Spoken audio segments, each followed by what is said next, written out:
Cette croix me sera toujours chère. Elle est gloire et victoire pour moi. Et par elle, en la maison du Père, la couronne est offerte à ma foi. Et par elle, en la maison du Père, la couronne est offerte à ma foi.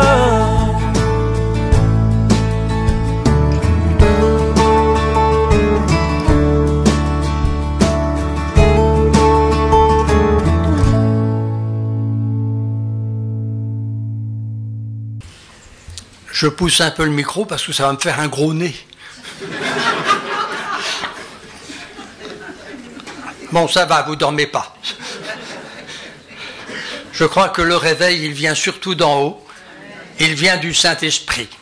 On va demander à Dieu de nous toucher les uns les autres. Depuis derrière le pupitre, remarquez, derrière le pupitre, vous êtes aussi derrière le pupitre. Nous soyons tous bénis de la part du Seigneur. Est-ce que vous êtes d'accord? Pas un culte de plus, pas un message de plus, mais une visitation de Dieu de plus dans notre vie. On le lui demande? On se lève? C'est tellement important que le Seigneur nous rende visite et qu'il descende intensément dans notre cœur. Dieu de grâce, nous te louons, nous te bénissons pour ta patience extraordinaire à notre égard. Nous te bénissons pour le don de Jésus, qui a quitté pour un temps sa divinité pour revêtir notre humanité. Et il est venu comme un enfant, tout petit, afin que nous puissions comprendre qu'il connaît ainsi, jusqu'à la mort, même la mort de la croix, tous nos problèmes, tous nos conflits, toutes nos tentations, et qu'il a la capacité d'y répondre. Bénis mes frères, bénis mes sœurs, bénis ceux qui, pour différentes raisons, ne peuvent être avec nous. Seigneur, prends toute la place dans nos vies. Amen. Amen. Asseyez-vous. Voilà, merci pour ces cantiques, heureux avec mon épouse de vous retrouver, puis tellement heureux de savoir aussi que dimanche prochain vous aurez un ami, Paul Ettori. Voilà, j'ai l'impression qu'avec votre pasteur Henri, Paul Ettori, moi-même, vous avez là la bande des trois, des complices, n'est-ce pas? Notre complicité est pour le Seigneur. Voilà le message de ce matin. J'ai mis un titre qui correspond avec tout ce qui a été chanté, la grâce, malgré nos doutes et nos chutes. Vous savez que le Seigneur prie pour nous. La Bible, je lisais un verset des Écritures d'un homme, c'est comme un paradoxe, qui disait « Je crois, mais viens au secours de mon incrédulité ». Voilà, n'est-ce pas, comme quoi, peut-être, il y a un peu de nous dans cette personne des Écritures et dans bien des textes. Mais ce qui me réjouit, c'est de savoir que malgré nos moments difficiles, sur le nuancier de la foi, Dieu continue à déverser sa grâce et ses promesses. Il sait que je suis fragile, mais il n'y a pas que moi. Il sait aussi que vous êtes fragile. On est tous fragiles. Il y a des jours, n'est-ce pas, on transporterait derrière nous une armée, et d'autres jours, malgré ce que nous entendons, même toute l'armée du Seigneur réunie a du mal à nous faire avancer d'un pas, parce que nous sommes oppressés, nous sommes dans des difficultés. Bien que vous et moi, nous ayons reçu du Seigneur des promesses, et qu'il il tient ses promesses, béni soit son nom. C'est ce que je voudrais vérifier avec vous au travers des Écritures, si vous êtes d'accord, quelques exemples, et je suis certain que dans l'auditoire, vous pourrez bien sûr ajouter d'autres exemples en disant mais c'est aussi mon cas, mais le Seigneur a déjà marqué sa bonté et sa fidélité. Je vais commencer par une expression qui connaît l'expression la plus répandue dans la Bible. C'est une expression encourageante, c'est une expression composée de 5 mots. Je vous aide, Elle est citée 41 fois dans la Bible, 33 fois dans l'ensemble des psaumes, avec la particularité d'être mentionnée 26 fois dans le même psaume, le psaume 136. N'allez pas vérifier tout de suite parce que vous allez trouver la réponse, je vous vois déjà arriver, et 8 fois dans le reste de la Bible. Quelle est donc cette belle expression ?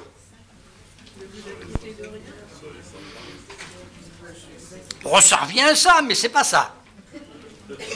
Bon, allez, je vais pas vous faire languir, car ça... Voilà, nous y sommes. Car sa miséricorde dure à toujours.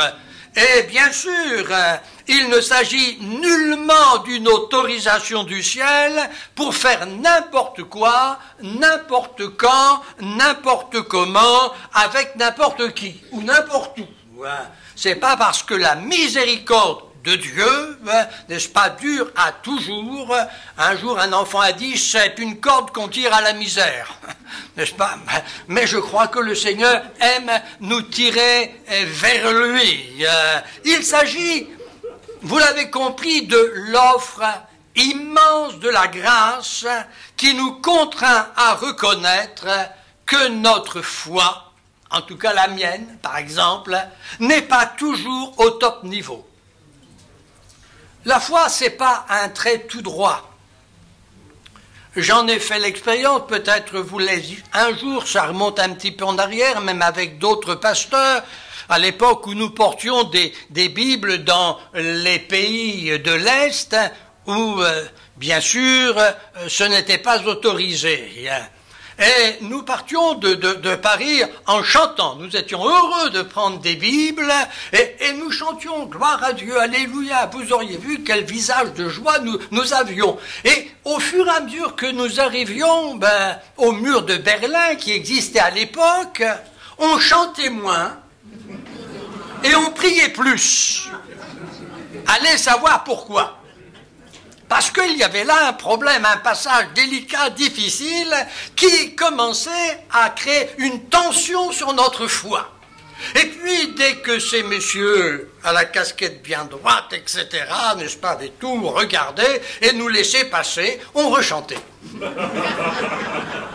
Voyez-vous, c'est pour vous dire que ne vous inquiétez pas, Dieu le sait. Il sait que la foi de ses enfants est variable sur le nuancier de la foi depuis une toute petite foi, une foi, j'allais dire presque normale, une grande foi et une très grande foi. Il y a de l'espace pour chacun d'entre nous.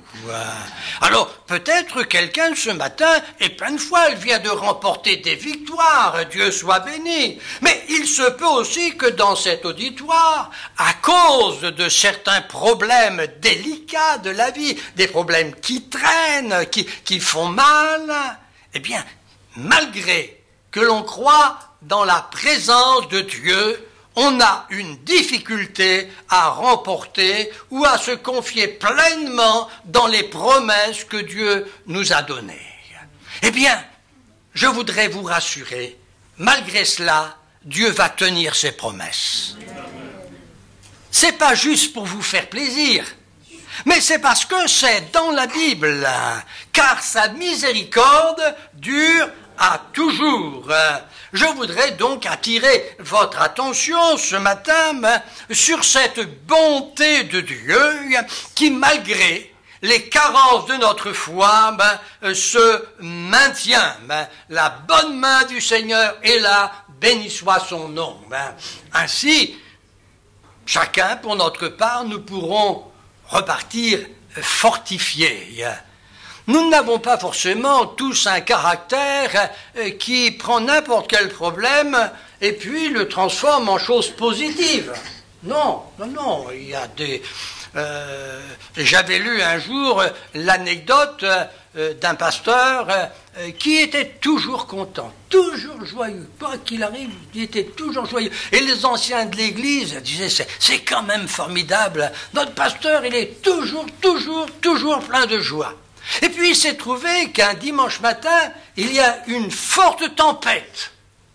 Mais alors, une tempête inouïe. Et les anciens de l'église se disaient, ce matin, on va voir notre pasteur, hein, on va voir s'il est aussi gai que d'habitude, aussi joyeux que d'habitude. Ils ont vu le pasteur arriver, tout content, en disant, Seigneur, je te remercie de ce qu'il n'y ait pas une tempête comme ça tous les jours. Voyez-vous, il avait transformé la situation, mais c'est pas forcément donné à tout le monde. Souvent, on est bien mouillé, tout petit, rétréci, et Dieu est obligé de nous sécher un peu à la chaleur de son Saint-Esprit et de sa bonne parole. Voilà, donc il y a tellement d'exemples dans la parole de Dieu, je vais en prendre 5, et si le temps passe trop vite, eh bien je diminuerai, mais vous saurez les retrouver. Je vais déjà les citer. La première personne que je vais citer, c'est Sarah. Sarah, l'épouse d'Abraham. Vous retrouverez cela dans le livre de la Genèse, on va en parler dans quelques instants. La deuxième personne, c'est Jean-Baptiste. Jean-Baptiste qui désigna et présenta la mission de Jésus-Christ. Et qui pourtant, ce grand homme, n'est-ce pas, a eu un moment de fragilité. Voyez-vous, je les prends depuis l'Ancien Testament, et puis je les prends dans le temps pour montrer que la grâce de Dieu, la miséricorde de Dieu dure à toujours. Elle dure à toujours. La troisième personne, c'est Simon-Pierre, l'homme aux grandes affirmations, qui à un moment, bien sûr, a renié Jésus. Il a entendu le coq chanter, je crois qu'après il a dû maudire les coqs, n'est-ce pas? Mais bon, c'est pas écrit dans la Bible, c'est moi qui pense, n'est-ce pas, à cela. Enfin, l'apôtre Paul, au cœur d'une terrible tempête, au point qu'il parle de désespoir, il pensait ne pas pouvoir s'en sortir. Mais le plan de Dieu, c'est de garder ses enfants. Dieu veut te garder, Dieu veut me garder, et tous ceux et celles qui vont vers Dieu en Jésus-Christ, avec le soutien du Saint-Esprit, doivent savoir que le regard de Dieu les accompagne, quelles que soient les circonstances. Amen. Donc, c'est pas trop aux circonstances qu'il faut regarder, bien qu'on ne peut pas les échapper. J'allais presque dire, ne courez pas après les problèmes, ils savent vous trouver. N'essayez pas de leur donner votre numéro de téléphone ni votre adresse, les problèmes connaissent cela d'une manière parfaite. Sauf qu'on n'est pas toujours prêt, n'est-ce pas, à les recevoir, et on a besoin de l'aide de Dieu. Parlons de Sarah. Sarah, son histoire est mentionnée dans le livre de la Genèse, au chapitre 18, versets 1 à 15. Genèse, chapitre 18, versets 1 à 15. Je résume, parce que vous avez une Bible, parce que vous pourrez la lire. Le couple Abraham-Sarah souffre de ne pas pouvoir avoir d'enfants. Et la Bible souligne qu'ils sont vieux, et plus délicatement, parce que la Bible ne dit pas vieux. Il y a de l'élégance dans la Bible. Avancé en âge. C'est tellement mieux. Je suis avancé en âge. Moi, je trouve que c'est bien, non? Vous ne trouvez pas que le Saint-Esprit a de la délicatesse? Oui, oui, oui. C'est un problème pour eux, un problème sérieux. Un certain jour, dans une vision relatée dans le livre de la Genèse, au chapitre 15, versets 4 à 6, Dieu fait la promesse d'une grande prospérité dans laquelle Abraham, qui deviendra Abraham, a pleinement confiance. Je ne sais pas, parce que la Bible ne le dit pas, s'il a partagé sa conviction avec Sarah. Toujours est-il que dans le couple, même dans un couple, le degré de la foi n'est pas le même en chacun. C'est variable. Merci Seigneur, parce que ça ainsi on peut s'épauler les uns les autres. Un jour, tu crois plus que moi, tu m'aides. Un jour, c'est l'inverse et on s'aide. Et dans l'église, c'est la même chose. Un jour, c'est le pasteur qui aide l'église, et puis un autre jour, c'est l'église qui aide le pasteur. Mais c'est comme ça, Dieu soit béni, qu'il y ait ce merveilleux partage. Le temps passe. Dieu n'oublie jamais ses promesses, et il décide de faire une petite visite au couple en question. Je lis ceci dans Genèse chapitre 18, versets 9 et 10. Alors, ce sont des anges qui viennent, et ils lui dirent, « Où est Sarah, ta femme ?» Il répondit, « Elle est là dans la tente. » L'un d'entre eux dit, « Je reviendrai vers toi à cette même époque. Et voici, Sarah, ta femme, aura un fils. » Écoutez bien. Sarah écoutait à l'entrée de la tente qui était derrière lui. La curiosité fait que de l'intérieur de la tente, parce que les dames sont aussi curieuses, Sarah se tient à l'entrée. Il ne faut rien perdre de la conversation. Rien perdre. Dites, est-ce que vous aimez savoir, vous? Est-ce qu'il y a des curieux, quand quelqu'un commence à parler tout bas, qu'est-ce qu'il dit? Oui, mais c'est naturel. Ne soyez pas fâchés pour cela. Il me semble voir l'Éternel se dire, je vais parler un peu plus fort pour qu'elle entende. Dieu connaît les détails de notre vie. Et qu'est-ce qu'elle entend? Écoutez bien. Je reviendrai vers toi à cette même époque, et voici, Sarah, ta femme, aura un fils.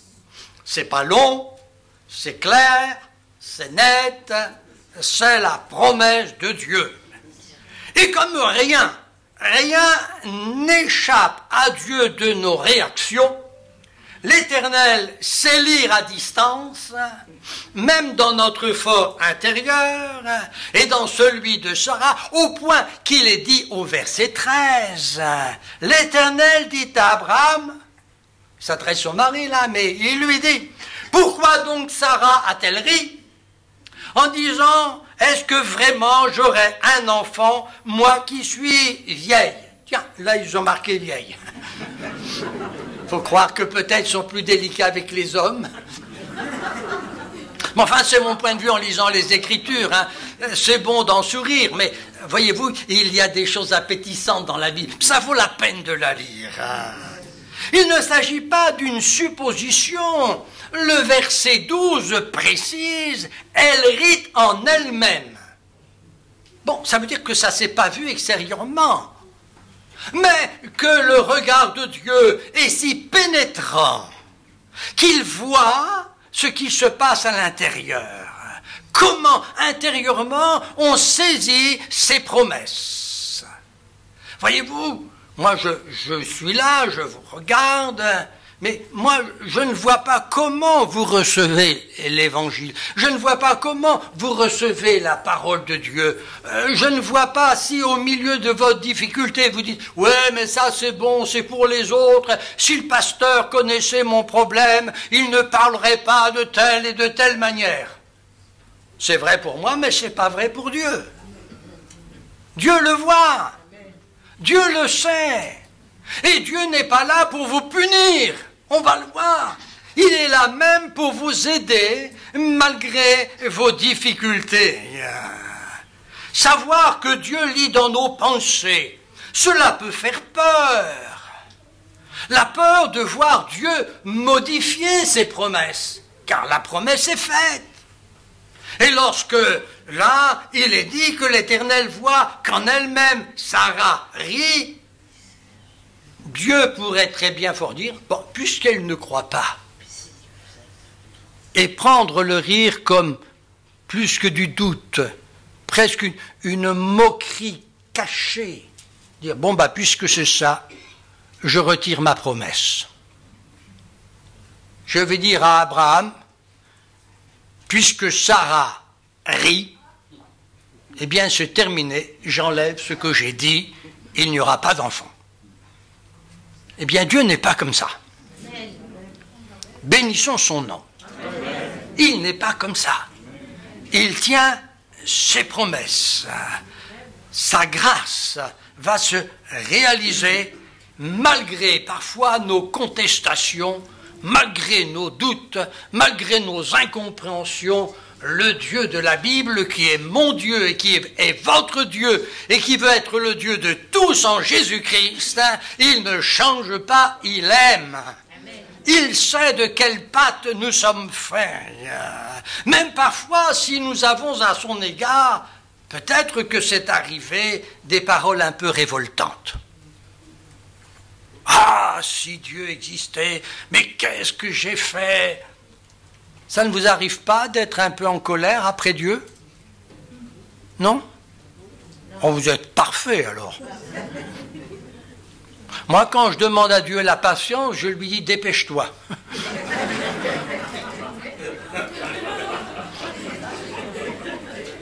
Apparemment, je ne dois pas être le seul. Ce que je sais, parce que c'est écrit, chapitre 21, versets 1 et 2, l'Éternel se souvint de ce qu'il avait dit à Sarah. Voyez-vous, Dieu se souvient même s'il y a du temps qui passe. Et l'Éternel accomplit pour Sarah ce qu'il avait promis. Merci Seigneur, Sarah devint enceinte, elle enfanta un fils à Abraham dans sa vieillesse, au temps fixé dont Dieu lui avait parlé. Béni soit Dieu. Voyez-vous, je trouve ça extraordinaire. Dieu aurait pu réagir d'une manière négative, puisque tu ne crois pas, puisque presque tu te moques de moi intérieurement, tu dis c'est pas possible. Eh bien, c'est pas pour autant que je vais retirer ma promesse, que je vais retirer ma grâce. Moi, ça me réconforte. Ça ne veut pas dire que je peux faire n'importe quoi, n'importe comment. Ça veut simplement dire que Dieu comprend parfois en face d'un problème mes difficultés pour croire, pour recevoir, pour avancer. Examinons le deuxième cas. Oh, je vois que la pendule tourne vite. Oh, on est là jusqu'à ce soir. Il y en a moins qui rient là. Hein. Bon, ça fait rien. Connu pour avoir été le prophète qui baptisa Jésus et qui fut témoin audible, écoutez bien, et visuel d'un fait marquant, unique dans les Écritures. Je lis dans Luc au chapitre 3, versets 21 et 22.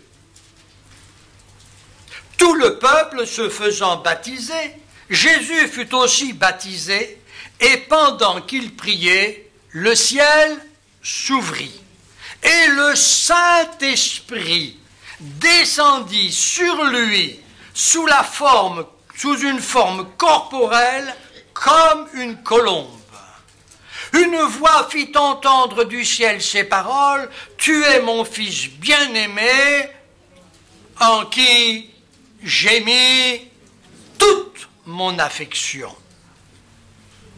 Jean-Baptiste déclara, peu de temps après, dans Jean au chapitre 1er, versets 29 à 34, je lis, « Le lendemain, il vit Jésus venant à lui. » Écoutez bien, et il dit, « Voici l'agneau de Dieu qui fait quoi? Qui ôte le péché du monde. » C'est celui dont j'ai dit, c'est-à-dire un peu dans le passé, après moi vient un homme qui m'a précédé, car il était avant moi. Je ne le connaissais pas, mais c'est afin qu'il fût manifesté à Israël que je suis venu baptiser d'eau. Jean rendit ce témoignage. J'ai vu l'Esprit descendre du ciel comme une colombe et s'arrêter sur lui. Je ne le connaissais pas, mais celui qui m'a envoyé baptiser d'eau, celui-là m'a dit, celui sur qui tu verras l'Esprit descendre et s'arrêter, c'est celui qui baptise du Saint-Esprit. Et j'ai vu, et j'ai rendu témoignage qu'il est le Fils de Dieu. On est bien d'accord. C'est quelque chose quand même de solidement implanté dans cet homme particulier, solide, qui s'appelle Jean-Baptiste. Pour avoir repris le comportement d'Hérode, et vous trouverez cela dans Matthieu au chapitre 14, versets 1 et 3, notre grand Jean-Baptiste se retrouve en prison. On ne sait pas combien de temps. J'ai essayé de chercher, mais bon. Il demeure dans la prison. Mais les prisons de l'époque, comme celles dans les pays dits de persécution, amènent des questions. Tout comme une personne prisonnière, je dirais, de la maladie, d'un handicap, d'une situation désespérée, peut se poser des questions sur la réalité de sa foi, même si quelque temps auparavant, il a confessé sa foi, il a confessé sa confiance dans le Seigneur, il a dit Dieu est grand, Dieu peut tout, il a chanté les cantiques de ce matin avec ferveur, et puis voilà, un moment, il est prisonnier d'une situation délicate. Alors quelque chose se passe. La Bible nous dit dans Luc au chapitre 7, versets 19 à 20, voilà ce qu'il fait. Il appela 2 de ses disciples et les envoya vers Jésus. C'est bien, pour lui dire, parce que là il y a un doute qui s'installe. Es-tu celui qui doit venir ou devons-nous en attendre un autre? Vous ne trouvez pas que c'est fort? Après tout ce qu'il a vu, tout ce dont il est lui-même le témoin, le voilà avec un doute, arrivé auprès de Jésus. Donc les 2 disciples lui dirent, Jean-Baptiste nous a envoyés pour te dire, es-tu celui qui doit venir ou devons-nous en attendre un autre?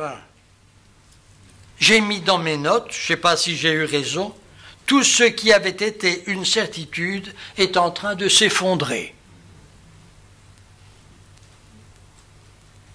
C'est Jean-Baptiste. Ce serait moi, on dirait c'est Capron, c'est pas grave. Mais c'est Jean-Baptiste. C'est vous même.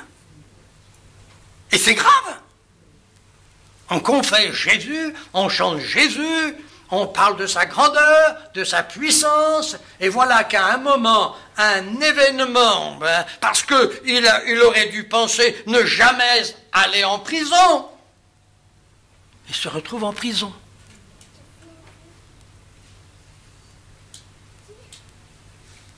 Comment donc le Christ, le Messie, va-t-il prendre la chose?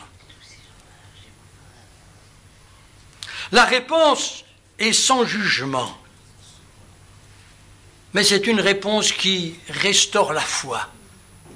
Oh, je l'aime bien, mon Jésus, moi. Il ne nous casse pas. Il ne nous brise pas. Il vaut mieux que ce soit Jésus qui ait parlé à Jean-Baptiste que moi. Parce que moi, je pense que j'aurais été avec un peu plus de mordant.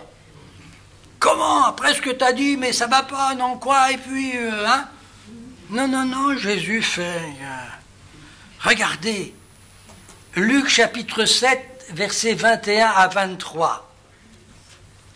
À l'heure même, donc, sans perdre de temps. Sans perdre de temps, Jésus guérit plusieurs personnes de maladies, d'infirmités, d'esprits malins, et il rendit la vue à plusieurs aveugles, et il leur répondit, « Allez, rapportez à Jean ce que vous avez vu et entendu. Les aveugles voient, les boiteux marchent, les lépreux sont purifiés, les sourds entendent, les morts ressuscitent, la bonne nouvelle est annoncée aux pauvres. Heureux celui pour qui je ne serai pas une occasion de chute. » C'est beau, je trouve. C'est plein d'affection et d'amour de la part de Dieu, de la part de Jésus. Jean-Baptiste, quoi qu'il t'arrive, tu peux être rassuré, le Christ que tu as rencontré et dont tu as rendu témoignage est la bonne personne, c'est pas la peine d'aller chercher autre part. Même si aujourd'hui tu as un problème, c'est pas la peine d'aller chercher autre part que dans la personne de Jésus-Christ, le Fils de Dieu, qui ne change pas. Autre part, il n'y a pas de solution. En Jésus se trouve la solution. Il est le seul qui pardonne. Il est le seul qui te libère de tes péchés. Il est le seul qui te transforme. Alors, c'est pas la peine de courir à droite et à gauche. Va vers Jésus. Dis-toi, pose la question, mais où est Jésus? Ce Jésus dont j'ai déjà fait des expériences. Qui a déjà fait des expériences avec le Seigneur? Voilà, n'ayez pas peur, c'est un témoignage rendu à la gloire de Dieu. Oui, oui, mais vous dites qu'est-ce qu'il va faire derrière, hein? Vous commencez à être prudent avec moi. Hein? Je vous vois venir. Bon, même si on a fait des expériences avec le Seigneur, hier, béni soit son nom. Elles vont nous aider, ces expériences, mais parfois elles ne sont pas suffisantes en elles-mêmes pour régler un problème présent. Un problème qui nous affecte, et là, on a encore besoin que le Seigneur, par le Saint-Esprit, vienne nous parler, et je pense, comme il le fait humblement, simplement, ce matin, au travers de cette simple prédication, qui nous rappelle que malgré nos faiblesses, nos difficultés, nos doutes, nos craintes, les promesses de Dieu se maintiennent, elles se tiennent. Il accomplira ce qu'il a dit. Dieu, dans sa grâce, a puissamment visité Jean-Baptiste sans le condamner. Sans le condamner. Bon, il a le droit de dire à Jean-Baptiste, écoute quand même, après tout ce que tu as vu, il y a quand même un petit problème à régler. Hein. Bon, moi, le Seigneur Jésus, je considère que c'est juste un détail, on va voir ça ensemble, et puis voilà. Voilà. Prenons un autre cas. Vous voulez le troisième cas? Moi, je les ai devant moi, je peux rentrer à la maison, hein, j'ai pas de problème. Simon-Pierre, l'homme aux grandes affirmations, qui cependant renia Jésus. Son affirmation est connue de tous. Dans Marc chapitre 14, versets 29 à 31, Pierre lui dit, « Quand tous seraient scandalisés, je ne serai pas scandalisé. » Bonjour, monsieur Pierre. Non, c'est moi qui ajoute là. Hein. Jésus lui dit, « Je te le dis en vérité, toi, pas un autre, toi. » Je ne pointe pas mon doigt vers vous là, hein, je fais très attention. Aujourd'hui, cette nuit même, Avant que le coq chante 2 fois, tu me renieras 3 fois. Mais Pierre, c'est Pierre, hein, il n'y a que lui pour faire ça. Reprit plus fortement, quand il me faudrait mourir avec toi, je ne te renierai pas. Et du coup, tous dirent la même chose. Ah, on ne veut pas être moindre, hein. Les circonstances ont la capacité de malmener la foi, même des plus robustes, en parole, et font que nous apprenons à partir du verset 26 les circonstances du reniement. Un petit coup d'œil. Pendant que Pierre était en bas dans la cour, il vint une des servantes du souverain sacrificateur. Voyant Pierre qui se chauffait, elle le regarda et lui dit, « Toi aussi, tu étais avec Jésus de Nazareth. » Il le nia, disant, « Je ne sais pas. Je ne comprends pas ce que tu veux dire. » Puis il sortit pour aller dans le vestibule et le coq chanta.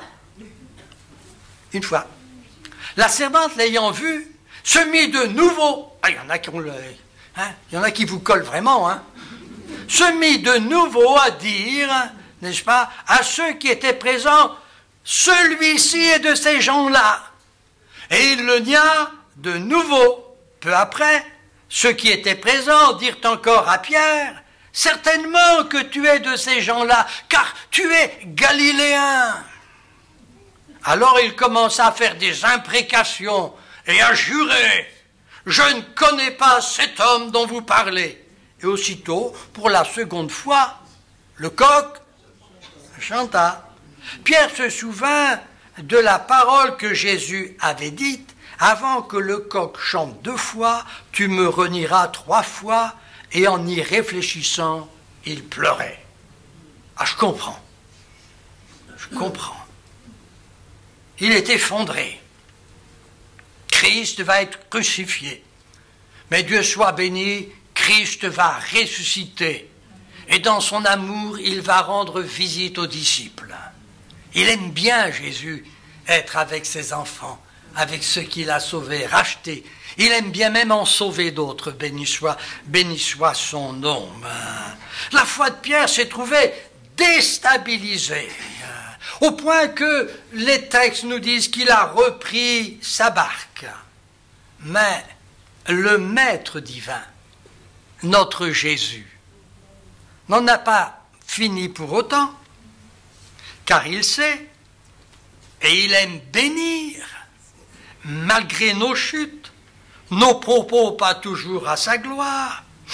Après une pêche miraculeuse dont Pierre est parmi les bénéficiaires, Jésus s'adresse à Pierre, non pas pour lui reprocher son reniement et le mettre en disgrâce, bien au contraire. Bien au contraire. Prêtons l'oreille, curieux que nous sommes, à la conversation. Car c'est la même que Jésus désire entretenir avec nous. Jean chapitre 21, versets 15 à 19.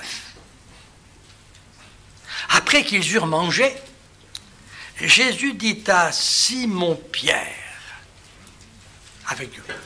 c'est pas marqué, mais moi je le dis avec une grande délicatesse, hein. Simon, fils de Jonas, m'aimes-tu plus que ne m'aiment ceux-ci, présente les autres? Il répondit, oui, Seigneur, tu sais que je t'aime. Jésus lui dit, paie mes agneaux. Une seconde fois, il lui dit une seconde fois, Simon, fils de Jonas, m'aimes-tu? Pierre lui répondit, oui Seigneur, tu sais que je t'aime. Et Jésus lui dit, paie mes brebis. Il lui dit pour la 3e fois, avez-vous remarqué 3 reniements, puis 3 réponses. Jésus sait compter jusqu'à 3. Hein. Simon, fils de Jonas, m'aimes-tu? Pierre fut attristé de ce qu'il lui dit pour la 3e fois, m'aimes-tu? Et il lui répondit, « Seigneur, tu sais toutes choses, tu sais que je t'aime. » Jésus lui dit, « Paie mes brebis. » En vérité, je te le dis, quand tu étais plus jeune, tu te saignais toi-même et tu allais où tu voulais, mais quand tu seras vieux, tu étendras tes mains et un autre te ceindra, on te mènera où tu ne voudras pas. Il dit cela pour indiquer par quelle mort Pierre glorifierait Dieu. Ayant ainsi parlé, il lui dit, « Suis-moi. » Il y en a d'autres qui auraient dit, « Bon, d'accord, on a réglé les comptes, tu restes là. Hein. » Notre Jésus, il dit, « Suis-moi. » On lui a joué un mauvais coup. On n'a pas parlé comme il fallait. Devant le témoignage, on a reculé un peu. Même dans un pays de non-persécution, on recule quand même, nous. Mais Jésus dit, « Viens, allez, suis-moi. » On a encore du travail. Merveilleuse grâce qui fait qu'hier est oublié et qu'il y a l'invitation à poursuivre le chemin en compagnie de Jésus. Tu me suis. Non, c'est pas la peine de partir. C'est vrai que tu m'as renié. C'est vrai qu'à un moment tu as fait le fort, le très fort, mais que celui qui est debout prenne garde de tomber. Et cependant, si celui qui est debout tombe, le maître est quand même prêt à le relever. Amen. Pour peu que l'on reconnaisse qu'il y ait une profonde tristesse dans notre cœur de ce que nous avons fait, le Seigneur nous relève. Qui n'a pas tenu des propos de foi et leur contraire pour diverses raisons? Alors j'ai envie de dire bienvenue au club. Où se trouve Simon? Où s'est trouvée Sarah? Où s'est trouvé Jean-Baptiste? Où se trouve pour un temps aussi Thomas? Vous connaissez Thomas, l'histoire de Thomas? Ah oui, ah oui, ah le pauvre. Thomas, notre compagnon de route, j'ai mis dans mes notes. Parce qu'il n'est pas tout seul. La foi ne s'invente pas, elle se décrète. Elle n'est pas toujours facile de croire, même dans le témoignage des autres. Ah, quand on a un problème, oui, mais toi, c'est pas pareil. Vous n'avez jamais remarqué ça? Non, mais même le problème de l'autre, c'est forcément moins grave que le nôtre. C'est pas pareil, si tu étais à ma place. Mais bon, chacun a sa place, hein. C'est pas la peine d'aller chercher la place des autres. C'est Jésus qui sait se mettre à notre place. Amen. Jean chapitre 20, versets 24 à 25. Thomas, appelé Didyme, l'un des 12, n'était pas avec eux lorsque Jésus vint. Ça, c'est dommage. Soyez toujours présents à l'église. Non, c'est moi qui l'ajoute là. Hein. Les autres disciples lui dirent donc, « Nous avons vu le Seigneur !» Mais il leur dit, « Si je ne vois dans ses mains la marque des clous, et si je ne mets mon doigt dans la marque des clous, et si je ne mets ma main dans son côté, je ne croirai point. » Ça, c'est Thomas. On ne peut pas être plus clair, malgré le témoignage de l'ensemble. Thomas veut du concret. Et j'ajoute à titre personnel. Jésus n'est pas du genre à dire « Eh bien, puisque Thomas raisonne ainsi, qu'il aille se faire voir. » Pardonnez-moi l'expression un peu triviale, mais c'est un peu le langage d'aujourd'hui qui aurait pu être fort bien utilisé. Non, non, 3 fois non. Je vais concocter une visite personnalisée de la grâce qui restaure. Jésus sait faire. Jean chapitre 20, versets 26 à 29. Je lis, je n'entrerai pas dans tous les commentaires parce que j'en pourrais passer beaucoup. 8 jours après, un petit peu de patience. 8 jours après, Les disciples de Jésus étaient de nouveau dans la maison et Thomas se trouvait avec eux. Jésus vint, les portes étaient enfermées, ça fait rien, ça ne gêne pas lui, se présenta au milieu d'eux et dit « La paix soit avec vous ». Puis il dit à Thomas, allez, toc en direct. Ah bah oui, quand même. Avance ici ton doigt et regarde mes mains. Avance aussi ta main et mets-la dans mon côté et ne sois pas incrédule mais crois. Ah. Thomas lui répondit, mon Seigneur et mon Dieu. Jésus lui dit, parce que tu m'as vu, tu as cru. Heureux ceux qui n'ont pas vu et qui ont cru. Comme c'est beau de voir que même l'incrédulité de Thomas a été pardonnée et qu'il a pu s'écrier. Oh, puissions-nous nous écrier, malgré tout, tu es mon Seigneur et mon Dieu. Tu es mon Seigneur et mon Dieu. Tu es ma force, car sa miséricorde durera toujours. J'ai pas oublié le titre, hein. Enfin. Oh oui. Oh là là, déjà 12h30, vous vous rendez compte?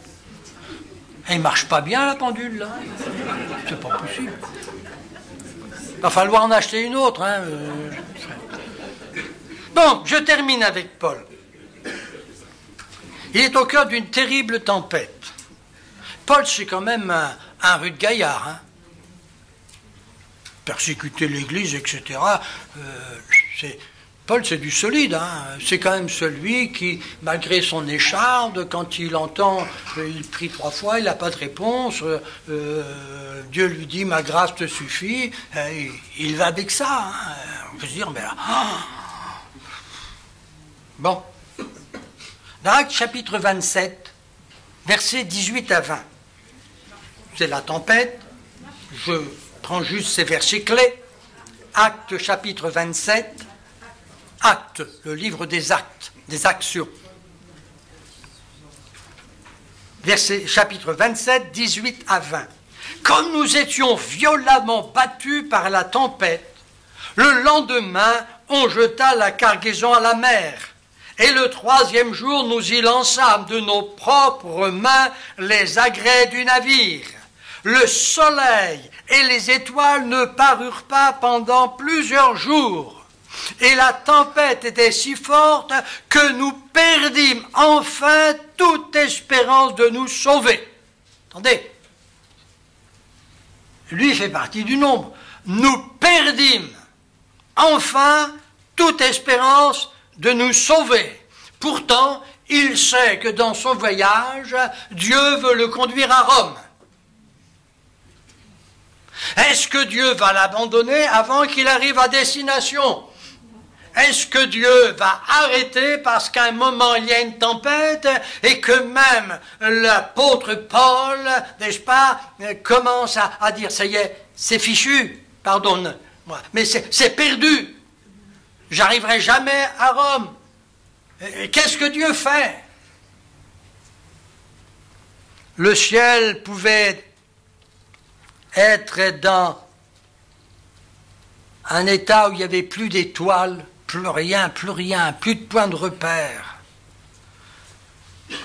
J'ai mis dans mes notes, le ciel pouvait se dire, mais dans quel état ils ont mis mon Paul?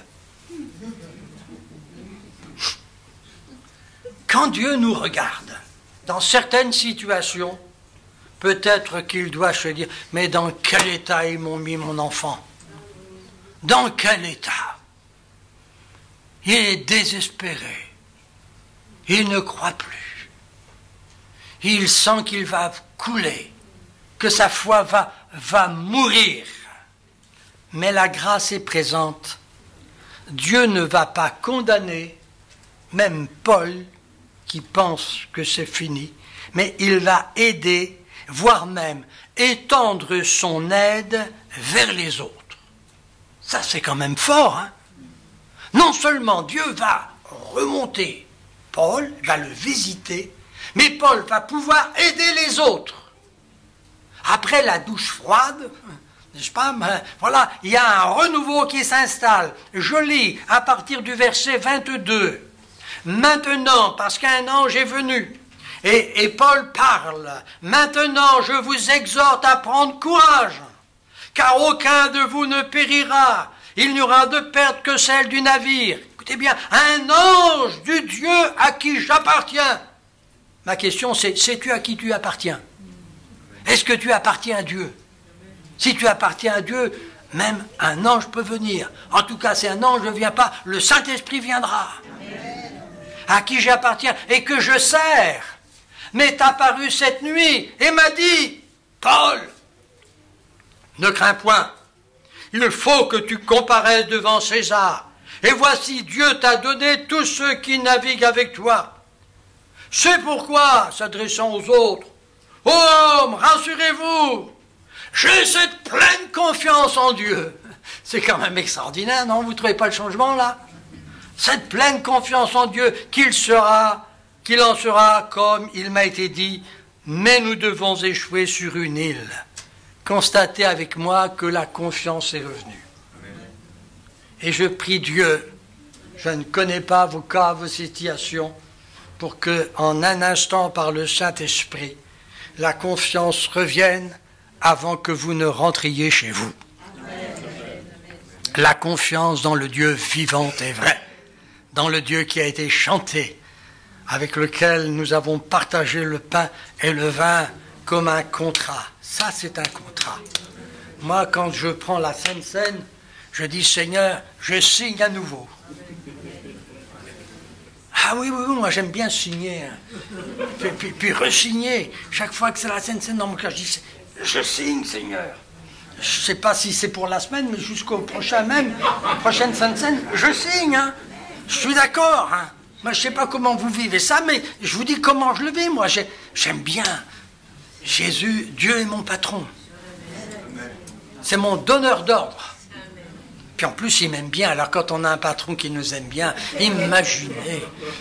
C'est du bonheur de le servir. Hein. C'est pas de la contrainte. Hein. Bon, je conclus. Ne vous condamnez pas outre mesure, si même pour toutes sortes de raisons vous avez failli. Puisqu'on parle de tempête, j'ai mis si même votre foi bu la tasse. Dieu ne permettra pas qu'elle se noie. Il y a une petite différence entre boire la tasse et se noyer. Hein. Bon, c'est pas agréable de boire la tasse, mais quand même. Ouais.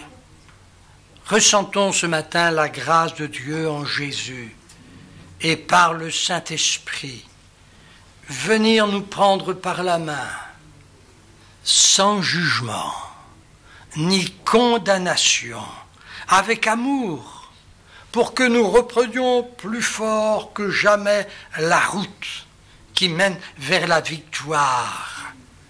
Cette victoire est contenue dans ses promesses.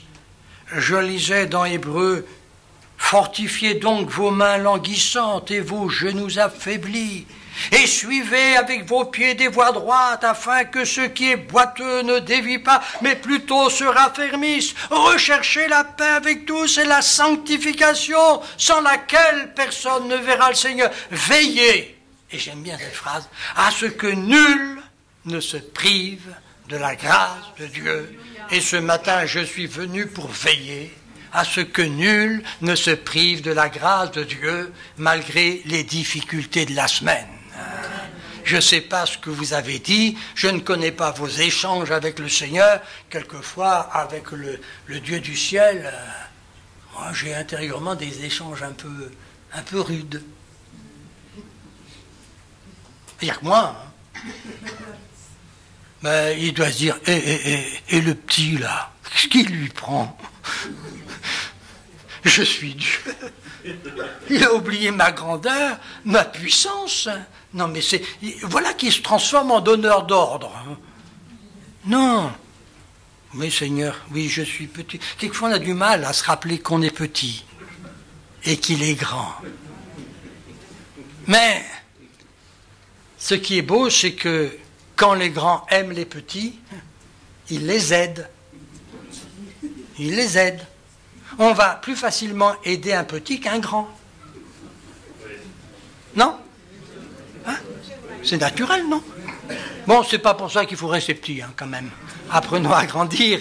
Mais je voulais simplement vous dire que malgré nos doutes, malgré nos déboires, Dieu nous aime. Il nous tient dans sa main. Il accomplira ses promesses. Alors vous et moi, debout là où nous sommes, pour aller de l'avant avec lui, et nous verrons dans nos vies sa gloire, sa restauration. Ne disons pas, puisque j'ai dit ça, c'est fini. Non, c'est pas fini. C'est pas fini, parce que l'amour du Seigneur triomphe en tout et pour tout. Amen. On se lève pour le remercier, et puis je laisse la place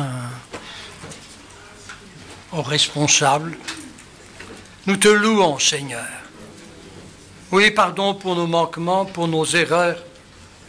On s'est conduit comme des enfants dans bien des situations, mais après tout, ne sommes-nous pas tes enfants qui avons encore besoin de grandir? Seigneur, parfois tu nous as fait de belles promesses. Nous avons crié bien fort notre foi, notre triomphe. Nous avons même secoué les autres pour leur manque de foi. Et puis un jour, ce fut notre tour. Nous avions besoin de toi. Ce matin, tu es le Dieu de grâce, le Dieu de miséricorde, celui avec qui, en Jésus, on peut partager le pain, le vin, dans une alliance nouvelle de bénédiction. Tu bénis mes frères, mes sœurs, tu les aides. Et je pense, Seigneur, peut-être même à ceux qui ne peuvent être avec nous, parce que peut-être un découragement les a bloqués à la maison. Se sont dit, puisque c'est ça, à quoi bon aller dans la maison de Dieu? Eh bien, va les visiter comme tu as visité Thomas. Tu sauras faire mieux que nous, Seigneur. Bénis-les, merci. Bénis-les, bénis-les, bénis mes frères et sœurs, et que nous soyons les uns et les autres pleins de ta joie et de cette paix qui surpasse toute intelligence, gardant nos cœurs et nos pensées en Jésus-Christ. Amen. Amen. Amen. Que Dieu vous bénisse.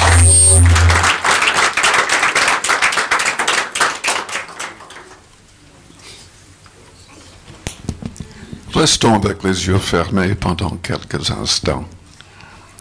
Avec les yeux fermés, peut-être que vous êtes là. Et vous n'avez même pas encore donné votre cœur, votre vie au Seigneur. Mais vous voulez le faire. Vous voulez devenir un vrai disciple du Christ. Si c'est le cas, faites-moi signe. En élevant votre main, je voudrais prier pour vous. Merci. Merci. Vous pouvez passer votre main après. Est-ce qu'il y a quelqu'un d'autre? Vous voulez être un vrai disciple du Christ? Je vous invite à répéter une prière après moi. Que toute l'Église répète la prière pour aider les personnes qui ont élevé la main. Père Céleste, je me confie en Jésus-Christ, ton Fils. Il est mort pour mes péchés. Ressuscité pour ma justification. Je le crois et je le proclame. Je suis pécheur, mais tu peux me transformer. Tu pardonnes et tu veux me transformer pleinement. Père, transforme-moi dans l'image de ton Fils, qui était sans péché, qui a manifesté ton amour, et qui vivait de la puissance du Saint-Esprit. Aide-nous à recevoir ton esprit, ton amour. Aide-nous à marcher selon tes commandements. être des modèles de foi, des modèles d'amour et de pureté. Je sais, Seigneur, que ça va être une lutte. Mais c'est toi qui vas m'aider. Je te remercie pour la vie éternelle que tu m'offres, que tu me donnes.